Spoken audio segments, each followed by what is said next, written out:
খালেদা জিয়া অসুস্থ, শুধু অসুস্থ নয়, খুবই ক্রিটিক্যাল কন্ডিশনে রয়েছেন।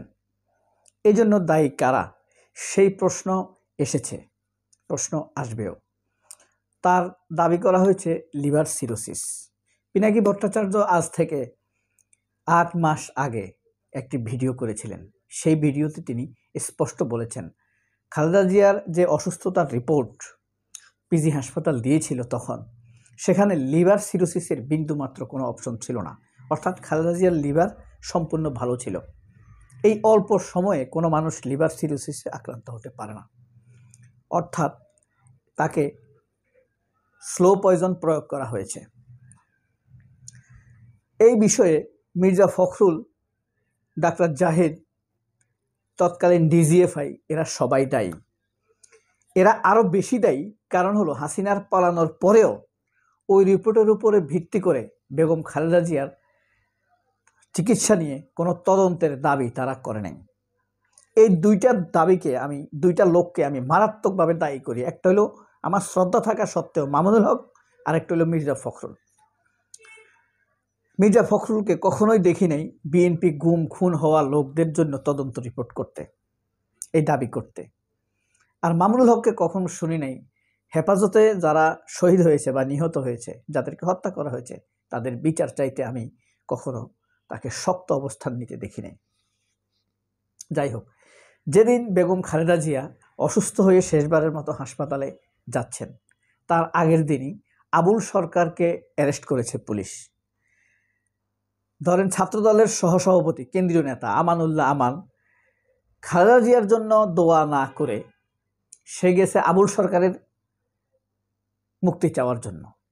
এখন ভাবেন, ছাত্রদলের কেন্দ্রীয় নেতা যদি খালেদা জিয়ার মুক্তি না চেয়ে, খালেদা জিয়ার মুক্তি চাওয়ার চাইতেও আবুল সরকারের খালেদা জিয়ার রোগ মুক্তি, ছাত্রদলের কেন্দ্রীয় নেতা যদি খালেদা জিয়ার রোগ মুক্তির প্রত্যাশার চাইতেও আবুল সরকারের মুক্তিকে বড় রাজনীতি মনে করে, তাহলে মির্জা ফখরুল কোথায় যাবে?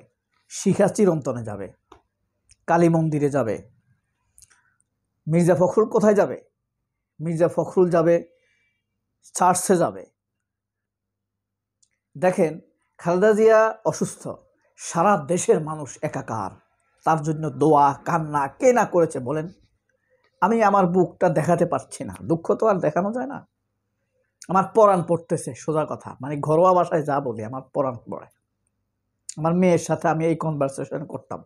আমার মেয়েকে যদি একদিন না দেখতাম, আমরা বলতাম যে তোমার জন্য আমার পরাণ পড়ে। আমার মেয়েও আমাকে বলতো তোমার জন্য আমার পরাণ পড়ে। তো এই যে আমার কষ্ট থেকে বলছি কথা, মির্জা ফখরুলটা খালেদা জিয়াকে ওন করেই না।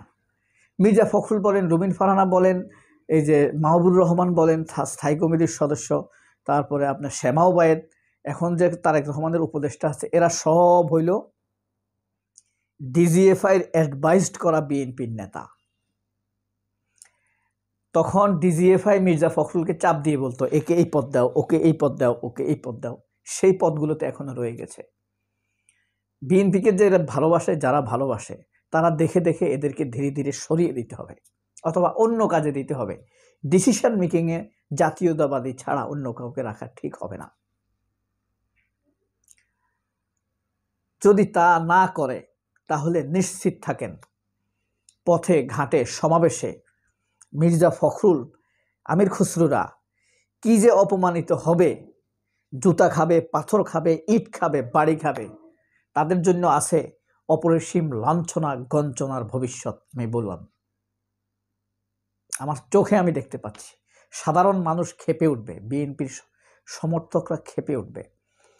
40-50 বছর যাবৎ যারা ছাত্র দলের নেতৃত্ব দিয়েছে, তারা নাই নেতৃত্বে নিয়ে আসছে আম বাম শয়তান বাঁদরগুলোকে নিয়ে আসছে।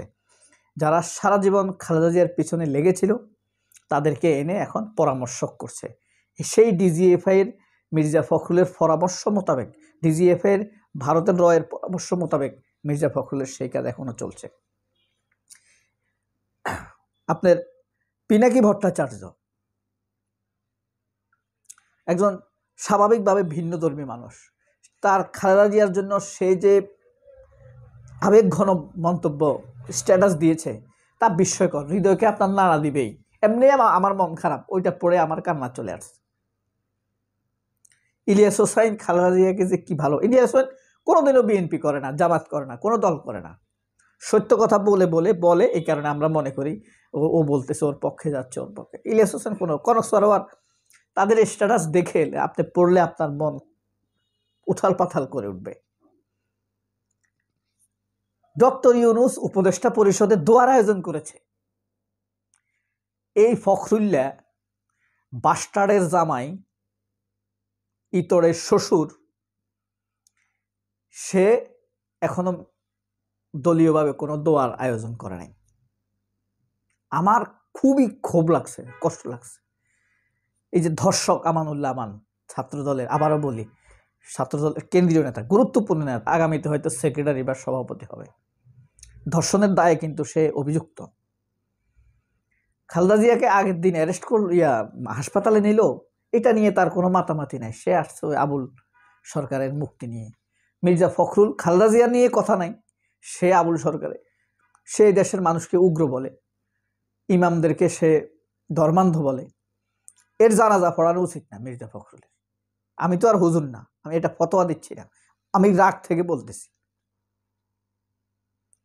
এই শয়তানকে বয়কট করা উচিত, আর নাহলে এই শয়তানকে অবশ্যই সমপরিমাণ গঞ্জনা তাকে দেওয়া উচিত জনগণের পক্ষ থেকে। আপনি যদি ন্যায় বিচার করে না থাকেন, তাহলে আপনার উপরে আযাব নেমে আসবে। ঠিক আছে, মির্জা ফখরুল কিন্তু এখনো তার বেঈমানির কোনো শাস্তি পায় নাই, আমির খসরু এখনো তাদের বেঈমানির কোনো শাস্তি পায় নাই। ঠিক আছে, এটা আসবে জনগণের দিক থেকে, এমনভাবে আসবে 10 হাত দিয়ে ঠেকাতে পারবে না এরা। আপনি বুঝেন, ডক্টর ইউনূসের মতো লোক দোয়ার আয়োজন করছে, তারে আমরা সুদখোর বলি। আর ফখরুল করছে, সে আছে ধান্দা নিয়ে। তারেক রহমান তো আসতে পারবে না দেশে, এটা নিশ্চিত। ও হাউকাউ করে মিথ্যা কথা বলে আসছে বলে আমাদেরকে ধোকা দিবে, ভোটারদেরকে ধোকা দিয়ে রাখবে এই ফখরুল্লারা। তো তারেক রহমান আসতে পারবে না, খালেদা জিয়া তো অসুস্থ, প্রাইম মিনিস্টার ওন করবে, এই ধান্দায় আছে Fakhrul. Prime minister position own করার ধান্দায় আছে ফখরুল, আমির খসরুরা। কথা বুঝছেন? পুরা সে মানে ভারতের কার্পেটে হাঁটতেছে। মির্জা ফখরুল ফুল ভারতের কার্পেটে হাঁটাহাঁটি করতেছে প্রধানমন্ত্রী হবার স্বপ্ন নিয়ে। শেষে এসে কথাটা বললাম, কথাটা আরো আগে বলা উচিত ছিল, কিন্তু প্ল্যানই ছিল শেষে বলবো। যারা শেষ পর্যন্ত দেখবে তারা এই দারুণ কথাটা পাবে। এটা সত্যতা আমরা আগামী 22 থেকে 30 দিনের মধ্যে দেখতে পাবো। প্রধানমন্ত্রী হবার জন্য সামনে আসছে কে। সবাই অনেক ভালো থাকবেন। আল্লাহ হাফেজ, আসসালামু আলাইকুম। কিন্তু সব কিছু এলোমেলো করে দিয়ে প্রধানমন্ত্রী হয়ে যাবে কে বলেন তো? বলতে পারবেন? ব্যারিস্টার হামিদ হোসেন আজাদ। আপনারা ভাবছেন শফিকুর রহমান ডাক্তার। যাই হোক, অনেক ভালো থাকবেন। আল্লাহ হাফেজ, আসসালামু আলাইকুম।